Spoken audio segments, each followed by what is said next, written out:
Tariffs and Ukraine. US President Donald Trump is set to implement his latest wave of tariffs or reciprocal tariffs on the world, and his administration had been holding talks with Russia and Ukraine, respectively, in Saudi Arabia. What are the implications of these developments for the world, especially the global south?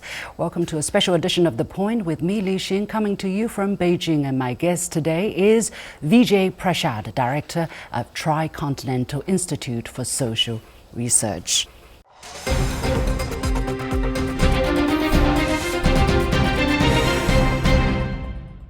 President Trump is wielding the tariff stick to the whole world. Since US President Donald Trump returned to the White House, he has repeatedly threatened tariffs on friend and foe alike. The US President claims it is tit for tat. What they charge us, we charge them. Beyond China, Trump has announced tariffs on imports from its two neighbors, Canada and Mexico, and on economies in Europe and Asia. If implemented, this would be his most aggressive tariff actions to date, which could hike prices for consumers, damage supply chains, and potentially even spark a global trade war. What does the upcoming April 2nd tariff day mean when reciprocal tariffs are set to kick in? Who will be hit the hardest, and what are the impacts on developing countries in the global south? My guest today for an exclusive conversation is Professor Vijay. Welcome to The Point. Yes, thanks a lot. And welcome to the studio here. So let's talk about it, the timeline. We're not too far away from the so-called tariff day. Actually, on February the 12th, Trump announced a fair and reciprocal plan for trade. On March the 4th, Trump said in his speech to Congress that on April 2nd, reciprocal tariffs kick in, and whatever they tariff us, we will tariff them. And then on March the 19th, Trump is said to be intending for reciprocal tariffs to be kicking on this day. But he said on just a couple of days later, on March the 22nd, that there will be flexibilities on reciprocal tariffs. Help us understand, what exactly do you think he means by reciprocal tariffs? Well, the first thing to understand is Mr. Trump is a businessman, a deal maker. He always sets maximal demands out in public first and then says, well, there's room to negotiate. This is what he did with Mexico. He aggressively went out there and said, these are the 10 things we want to do. When Mexican President Claudia Sheinbaum said, look, we want to talk to you, they backed off. And they had a conversation and they came up with an agreement. The most important thing to understand with these tariffs is that they're not really going to work. The reason Mr. Trump has decided to do wholesale tariffs is he's worried that the United States over the last 50 years has deindustrialized, has cut its manufacturing, has come to rely on the global supply chain and so on, and he wants to rebuild American manufacturing. Tariffs are useful as a tool sometimes because they raise the cost of importing goods and therefore give an advantage to domestic manufacturers who can take advantage of the gap between the cost of a good and the tariff and flood the market with their goods. The problem is, you can do tariffs, that's fine, but who is going to invest in the United States to build the things that now you have a tariff wall against? Who's going to invest in building phones, for instance, inside the United States? Apple builds its phones largely in China. If you have a tariff against the import of Apple phones, the iPhone, who's going to build the iPhone factories inside the United States? There simply isn't the kind of public investment, government investment available for that, and billionaires haven't shown the appetite to tie their money up into manufacturing inside the United States. So tariffs sounds great in the abstract. Absent the availability of investment to rebuild manufacturing, it's a good luck scenario. And he's talking about reciprocal tariffs, which sounds fair. I mean, what they charge us, we charge them. But on an economic merit base, is that how things work? I mean, the idea of reciprocal tariffs is really a political statement to his own people, saying that the United States is being cheated by Mexico, cheated by Canada. We don't want to be cheated by them. We want fair trade. This is just ideological. This is what appeals to his base within the United States.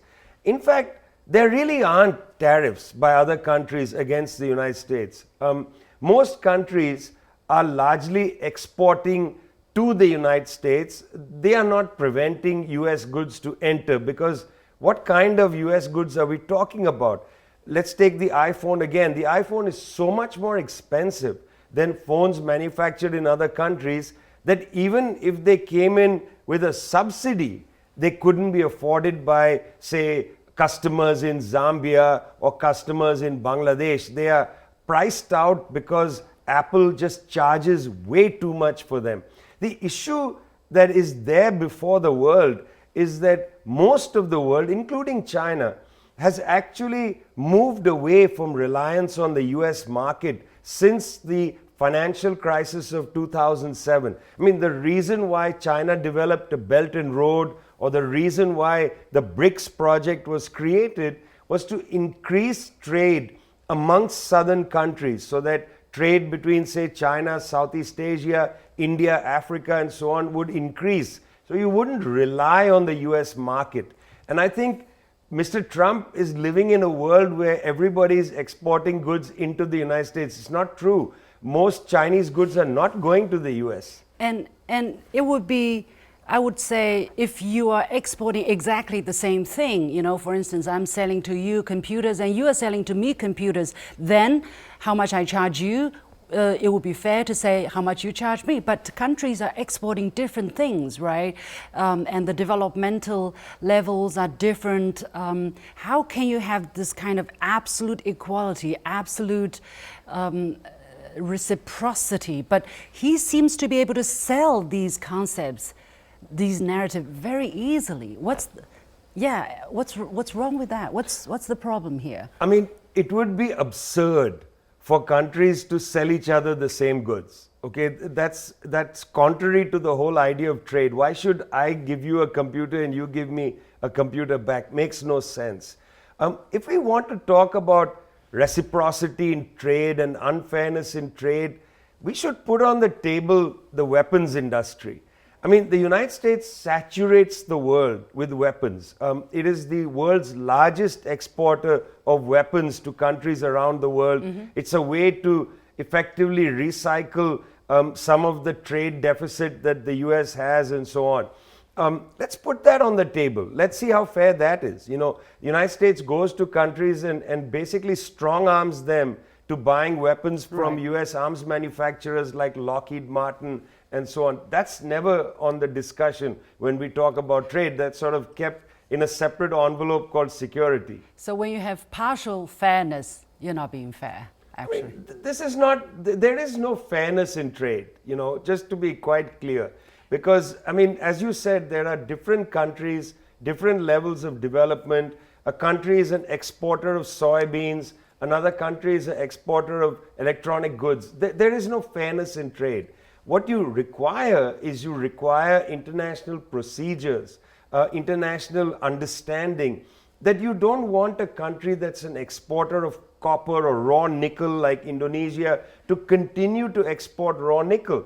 Indonesia has taken the position that they banned the export of raw nickel. They say we must industrialize, process the nickel, and then export it outward. A country like China, which imports a lot of raw materials from Africa, has made a commitment to help industrialize African countries. Rather than raw cobalt leaving the Congo, let the cobalt be processed in the Congo. Some of the gain from trade must remain in the Congo. This is a discussion that's been happening between, say, China and African countries.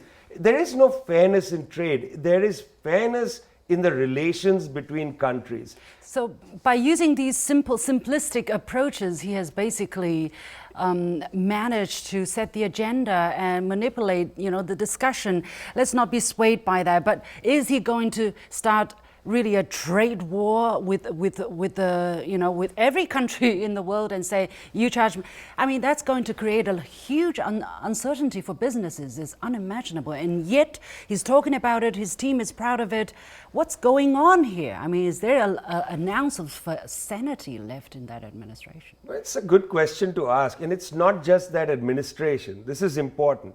Look, the latest figures from the United States show that growth rates are just above 2%, but inflation rate is well above 3%. That means that inflation, rise in prices, is eating up growth. If you look at inflation and growth rates, you have negative growth effectively in the United States. So that's the situation now. If you put high tariffs on imported goods, your prices are going to go up. That's inevitable in the short term. There is no way, from April the 4th or 5th, you're going to start manufacturing in the US. This takes a very long time. That means people are going to suffer from high prices, and that's going to create a political problem. This political problem is intractable. There's no way to get around it. Mr. Trump has boxed himself into the tariffs. I don't know if he can retreat from all of them. I think that's impossible. At the same time, he's talking about flexibility, unabashedly. I mean, who is going to take him and his team seriously from now on? I mean, but the thing is, again, let's look at the last several administrations in the United States. I would hesitate before I have confidence in a US government's promises about anything. I mean, even if you look back at Mr. Biden talked about that the United States must build chip manufacturing. So they went to Taiwan and said, let's move chip manufacturing to Arizona. Well, they invested money, built a factory. It's gone nowhere. They didn't plan this properly. I mean, part of it is long-term planning has disappeared in a number of Western countries. They are not planning in the long term. Just talking about tariffs and throwing tariffs on the table without a long-term plan creates insecurity. I don't know what the plan is. Yeah. It's good for campaign, though. I mean, it's a very good slogan, and people can get very excited about it. And the next day, they probably forgot about what's being said, and they probably won't notice the extra cents and dollars here they pay here and there. But what are going to be the implications for developing countries, for countries in South America, for instance, who have so far not been the direct target of his tariff stakes? Well, the thing is that most of these countries have already started to pivot their trade away from reliance on the markets in not only the United States but also Europe. It used to be that for most of the world, including China, the market of last resort was the United States. You can produce things, you sell it all over the world. If you can't find buyers in other places, just go and dump it in the US. They'll buy it eventually. They'll borrow money, they'll buy it. That's how the world saw the world market. The United States was the buyer of last resort. With the financial crisis of 2007, there was, I think, some clarity. At the time, Raghuram Rajan was the chief economist at the International Monetary Fund. And he said that China and the United States are in a satanic embrace. Very strong phrase. That China was lending money to US consumers to buy Chinese goods, and this was a vicious circle. Well, after the world financial crisis of 2007, countries in the developing world began to reassess reliance on the markets in the United States and in Europe, and they are now trading much more with each other, amongst each other. Yeah. So their reliance on the US is much less than it was before. What can these countries do to mitigate the uncertainty that's being created? But they're going to have to trade more with each other. That's what they're going to have to do. The loser in this is going to be the United States. There are 7 billion people in the world. There are only 300 million in the US. There are consumers all over the world. Reliance on the United States at this point, not a good thing for countries in the global south. Vijay Prashad, Director of the Tricontinental Institute for Social Research. We'll take a short break, and when we come back, we'll talk about the ongoing negotiations to end the military conflict in Ukraine. Stay with us.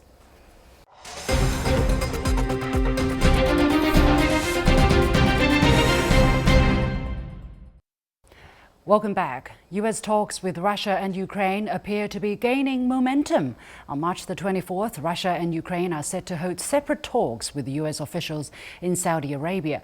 Since taking office in January, Donald Trump has engaged directly with both sides. He had 2 phone calls with Russian President Vladimir Putin, one in February, one in March, and he has met with Ukrainian President Volodymyr Zelensky in February, followed by a phone call the day after speaking with his Russian counterpart. While diplomatic efforts intensify, Russia and Ukraine forces are still engaged in intense fighting on the ground. How close are all sides to achieving peace? What stands in the way? Can a ceasefire be reached soon? I'll continue my exclusive conversation with Vijay Prashad, Director of Tricontinental Institute for Social Research. Vijay, let's talk about these negotiations. How do you look at, it seems that the US brokered efforts, indirect negotiations between Ukraine and Russia seem to be gaining momentum. How do you look at it? I mean, one of the things to understand is that this war should never have happened. It was absolutely unnecessary. And when it started in February 2022, it could have ended within a month. Within a month, the Ukrainians and the Russians were having discussions in Belarus. They were having discussions in Turkey. Mm-hmm. They were making great progress. And then something stopped the peace talks. Right. And that something is what has actually caused the war. That something which stopped the peace talks was the intervention of the Europeans and the United States. When Boris Johnson goes to Kiev, goes for a walk about the city of Kiev with Volodymyr Zelensky, he basically tells Mr. Zelensky, the United States, the Europeans, the British, everybody's right behind you. Are you saying the Europeans are the stumbling blocks in the way? I think the Europeans and the United States from 2022 onward. Now Trump? Yes, what Trump has done is, because he's withdrawn US support for Ukraine to continue the war, this has actually put the Europeans, it has in fact shown the Europeans for being how weak they are.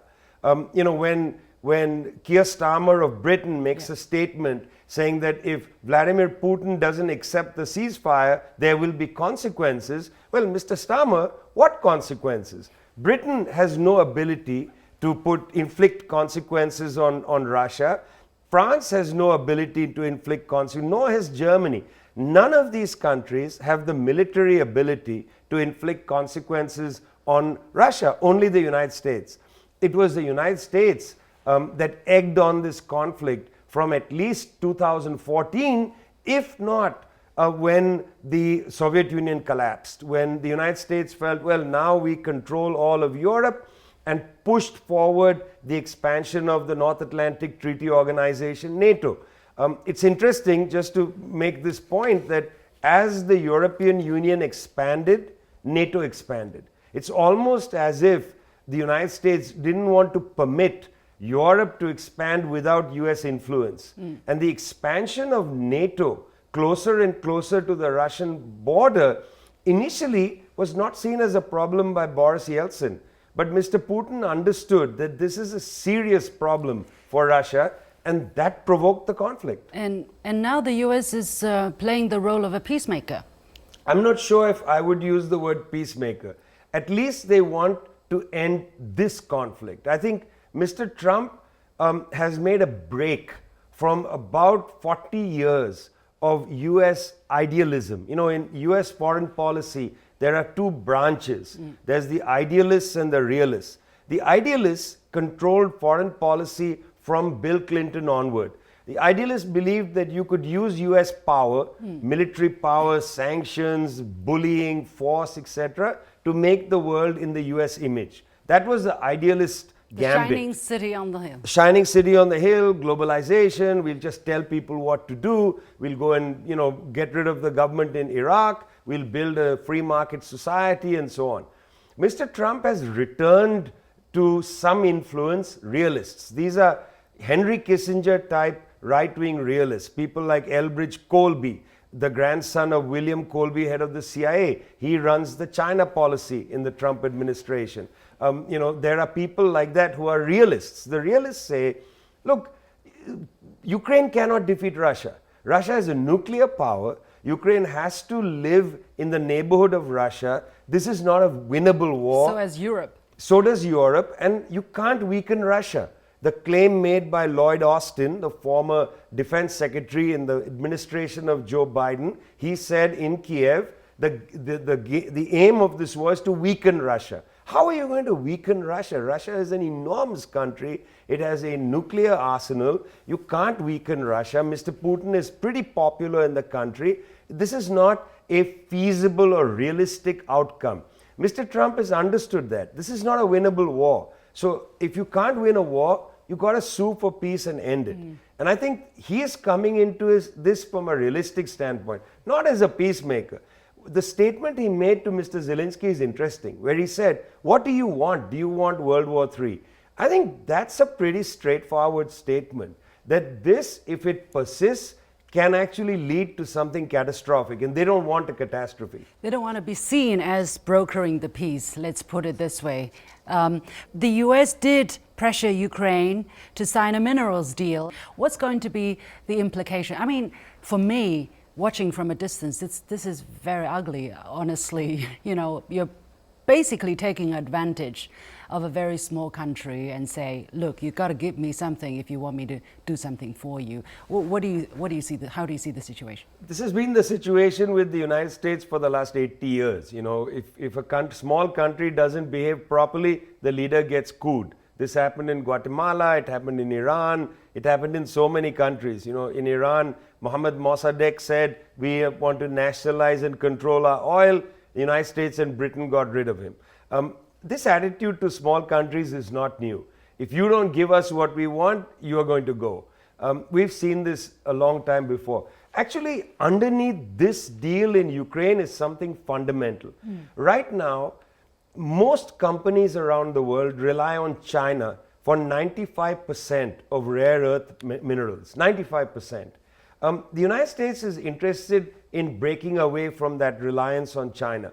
This is the reason why Mr. Trump is, shaking down in a mafia way the Ukrainian government. Also Greenland. Yeah, and Greenland, exactly. And Greenland, saying, look, we want Greenland because there are rare earth minerals there.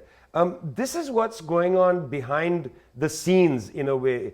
Why I say that Mr. Trump is not a peacemaker, and I want to say this to you in a cautionary way, is that they are not interested in peace in the world. They are interested in backing away from an unwinnable conflict in order to pursue a conflict which they think they have to win. And that is the conflict against China.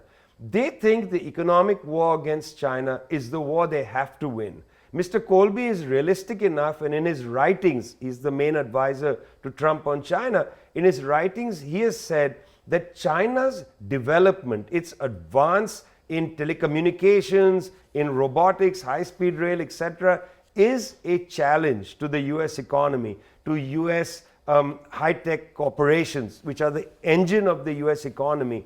And that is where they want to put their focus, not on an unwinnable war in Ukraine. So along with what you are saying now, basically President Trump, in an interview with Fox News, he has just said he learned from history. I don't know how much he learns from history, but he seems he does learn from history that you cannot put China and Russia together. So by trying to end the war, in this way, by trying to broker the negotiations between Ukraine and Russia separately, is Trump putting what he learned in history into practice? I mean, I would say very bluntly that I feel like Mr. Trump wants to do the reverse of what Henry Kissinger had tried to do in the 1970s. The greatest problem for the West would be if the large countries in Asia come together. And that's what was happening in the 1950s. China and Russia had come together, the Soviet Union and the new People's Republic of China. India, Indonesia, China at the Bandung conference 70 years ago this year had come together. This new grouping had to be broken. And indeed, the United States tried their best to break that grouping. Well, with the 30-year, 40-year attempt to squeeze both Russia and China, it has brought Russia and China together. Russia and China signed a no-limits partnership in 2022. I think Mr. Trump recognizes, which Mr. Biden and others didn't recognize, that it's important to separate these countries from each other. And I think that's very much on their mind, to somehow bring Russia on side with the West again and try to squeeze China. I would be very cautious about what's happening. Now, the thing is, I also think this is a foolish attempt, because I don't think the Russians are prepared at this point to abandon the no limits partnership, because they have seen how fickle the West is as being an ally. And how the West has treated Russia, humiliated Russia ever since the fall of the Soviet Union. I think the West is overestimating their ability to bring Russia on side. So I think that might be their agenda, but I don't think it's going to be easy. Well, everybody is using their brain. Everybody is watching. We're informing ourselves. It's unbelievable how some people think they can manipulate things and that people wouldn't see through it. I mean, at this stage, at least a lot of people here in China see exactly what's going to happen, and I doubt that we're going to let it happen that way. But 3 years on after the Ukraine conflict broke out, have there been winners, if any? Have there been losers? What's the biggest lesson to take away for countries such as Ukraine? Well, first, if I was a country like Ukraine, small country, limited military capacity, I would try my best to get along with my neighbors. I think it's a bad idea to try to provoke a war, even if you feel like you have external forces backing you. Because, the Europeans and the United States were willing to sit back and watch the Ukrainians die for a war that was not going to benefit Ukraine. Ukrainian people would say they are not they did not provoke it. They would say they are the ones that have been victimized. They are the victim here. Right, but on the other hand, you can enumerate the things that were provocations. I mean, was it necessary for the Ukrainian parliament to ban the use of Russian? Was it necessary to bring back Stephen Bandera, a fascist from the 1940s, and extol his virtues? Was it necessary to allow gangs of neo-Nazis to go into eastern Ukraine and terrorize the Russian population? Was it necessary to shut down water supplies to Crimea? I mean, you can enumerate a number of provocations which are unnecessary. Equally, I think it is worthwhile remembering that Mr. Zelensky won an election with a promise to make peace with Russia. It would have been valuable to have backed off from these provocations against the Russian-speaking people of Ukraine and opened a dialogue with Moscow. But that didn't happen. Instead, Ukraine looked westward, and the West saw an opportunity to keep pushing against Russia. I mean, when Mr. Trump in 2019 withdrew the United States unilaterally from the Intermediate Nuclear Missile Treaty, the INF Treaty, this is very significant. And by the way, the withdrawal unilateral by the US from the INF Treaty, the Intermediate Nuclear Treaty, has implications for China because now there's no treaty obligation for the US not to place intermediate nuclear missiles in countries that neighbor China. This is very, very dangerous. And the United States needs to come back to the table, negotiate a treaty which does not allow the placement of so-called battlefield nuclear weapons in countries next to each other. I think this is very dangerous, very provocative, and it's not the gesture of a peacemaker.